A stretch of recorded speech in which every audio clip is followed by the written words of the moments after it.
So, block planes.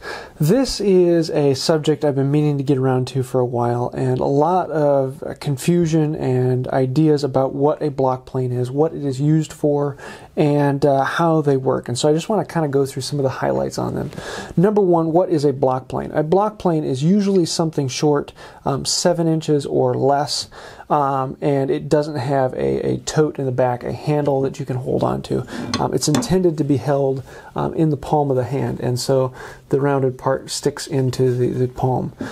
It is intended to be a one-hand tool, something that you hold nicely and slide on the surface. It's not something you're intended to hold both hands and push. If you're pushing hard enough that you need a second hand, then this isn't the tool you want to use for it. There are several different types, well, there are hundreds of different types of block planes. They come in all sizes and types. But basically there are two main categories. Number one, the traditional high angle plane. You can occasionally see these as a bevel down, but most block planes are a bevel up structure. They don't have a chip breaker, it's just the single iron. So what do I mean by bevel up or bevel down? Basically a plane iron is just like a chisel, and you have this bevel here and then the flat on the other side. For most standard planes, the flat is up and the bevel portion is down, and this allows you to get a much shallower angle but still having more control. Whereas if you flip it with the bevel up, you tend to lose a little bit of control, but you can get a sharper, more shallow angle or a low angle cut. And so most block planes have the bevel side up.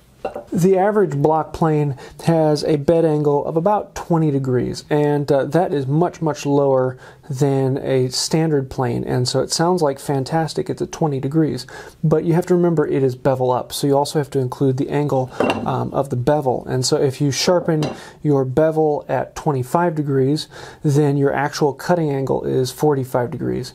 So the 25 plus the 25 of the angle gives you 45. So it's the same angle as your average plane, having it all the way up at 45 degrees. But because it is bevel up, you can lower the angle, and so this one is actually at about 15 degrees, and then this one is all the way down at 10 degrees, and so you get an extremely low angle cut. So 10 degrees plus the 25, this is cutting at 35 degrees. And basically all that means is the lower angle the cut, the easier it is to work on end grain, and it tends to cut a little bit easier. It's easier to push through. Also with a lower angle, you tend to have a little bit more problem with figured wood and tear out. So that's why you might want a higher angle plane. But usually if you have an angle this high, why not just get a bench plane and use a number 4? At least that's my opinion. But there are people who really like these, and they're good to have on hand. Adjusting block planes is just like any other plane, in that you basically have 2 parameters for the iron. Number 1, its depth of cut, so how far is the iron pushed forward, and number 2, its lateral adjustment. And basically the lateral adjustment allows the iron to dig more in on one corner or the other, or keep it perfectly flat, which is usually what you want it to be. And for a lot of planes, there's knobs and levers that you can move things around on that. But on these cheaper block planes like this, there really isn't anything you can do. Basically, the only way to adjust it is when you put the iron in, you don't let the iron go all the way forward, you leave it back a little bit. And then you use a hammer or a mallet to lightly tap it in until it starts cutting. And then you can tap it from side to side to change the lateral adjustment of the cut. And that takes a little bit of finesse and working, and so that's why it's really not a great beginner's tool. But once you get a hang on it, you can get fairly nice little curls. So that is the traditional block plane. So on a more modern design of a low-angle plane, there are a few other things to make it easier. Number 1, there is a knob on the back that allows you to adjust the depth of cut in and out. My knob had broke off before I got this one, but I can just use a pair of pliers to grab it and turn it. Not the best thing, but it works. That allows you to then pull it out of cut or push it back in. Also, The lateral adjustment is done with this little plate here, so you can slide the iron from side to side, giving it a deeper cut on one side or the other. One thing that is very nice to have on a block plane is the ability to close the mouth. The tighter this mouth is, the cleaner your cut is going to be, the less chance of tear out. And what you can do is loosen up this knob here, and with this handle you can actually open and close the mouth. So you can close it all the way down to the blade, or you can open it up fairly wide so you can take basically as deep a cut as you want. I like to keep it fairly tight and close so that I can get a cleaner cut, and I like that just to be just about as close as it can be. And then once you have everything set up, just like before, you can get your nice curls out of it. And this is a lot easier to adjust and much better for someone starting out to get something with an adjustment knob for depth and horizontal movement. The mouth makes it just that much easier as well. This is a little bit older style or more traditional style of adjusting. This is a Stanley number 9.5. Kind of the gold standard for block planes. It is what a lot of others are based off of, but has a slightly different mechanism. This lever allows you to do your horizontal adjustment, and so this is actually very close to a standard plane in how it works, in that it is in a slot of the iron, so you can adjust your plane side to side. And then your depth of cut is done with this knob, and this actually runs a gear that pulls the iron in and out, so that you can have a very, very accurate. So it takes a little bit of movement, it takes a good bit of movement on this in order to move the iron in and out. It also has the very same mechanism for opening and closing the mouth, so you can get a very tight cut on it. This is one of my favorite to use. It just feels good. It's got a lot of weight, and it makes a decent cut. This one I have set fairly tight right now, and I love that.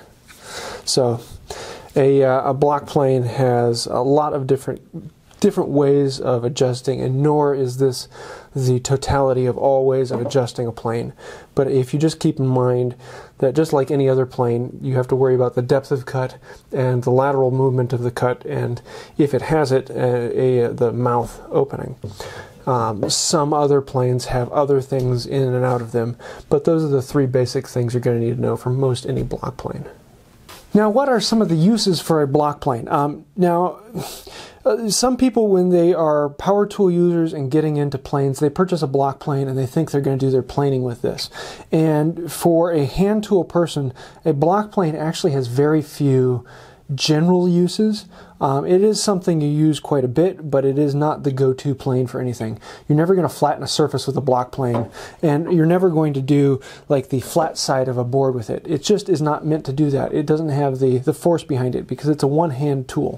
For doing the edge of a board, sometimes for smoothing, this is fantastic because you can just very nicely wisp off an edge.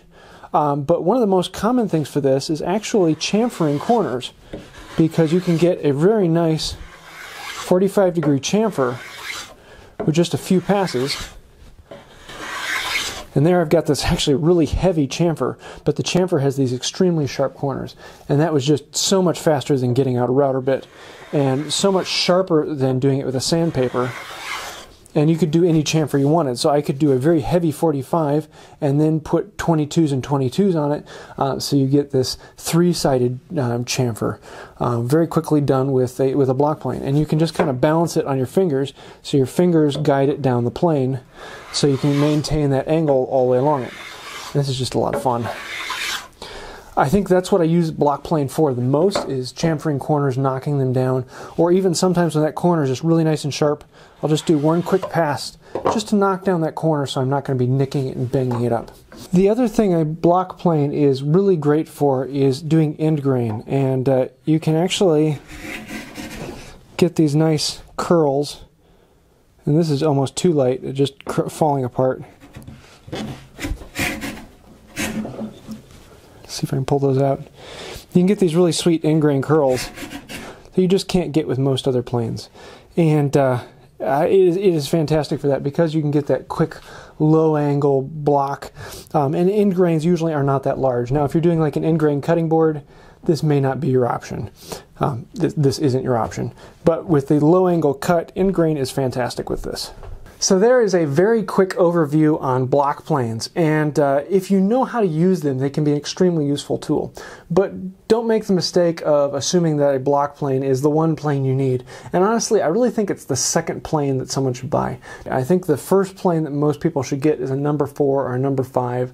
This has far more use in the shop, and most anything you do with a block plane, you can do with this number 4. It's just the block plane has a little bit better specificity in that it is easier to handle and easier to do small corners and little things. So a block plane is great for that. I didn't go into actually sharpening them because they are basically sharpened just like a block plane, and there are lots of other videos on that, and I've done a couple videos on that, so you can take that up. It's a fairly easy plane to sharpen, especially since it is so small. They sharpen very quickly, and you can clean up your hair, yeah, nicely. So I hope you liked this video. It was a fairly fun video to put together, and I've had quite a few people asking about it, so I hope I answered your questions. If you still have more questions, please let me know in the comments below. I'd love to hear about that, and I will get back to you. If you liked the video, please hit like and think about subscribing. Also, I want to say a huge thank you to the patrons on Patreon. You guys are absolutely amazing and an incredible encouragement to me, so thank you for that. If you did like this video, you may find that you like one of the other videos around. And until next time, have a wonderful day.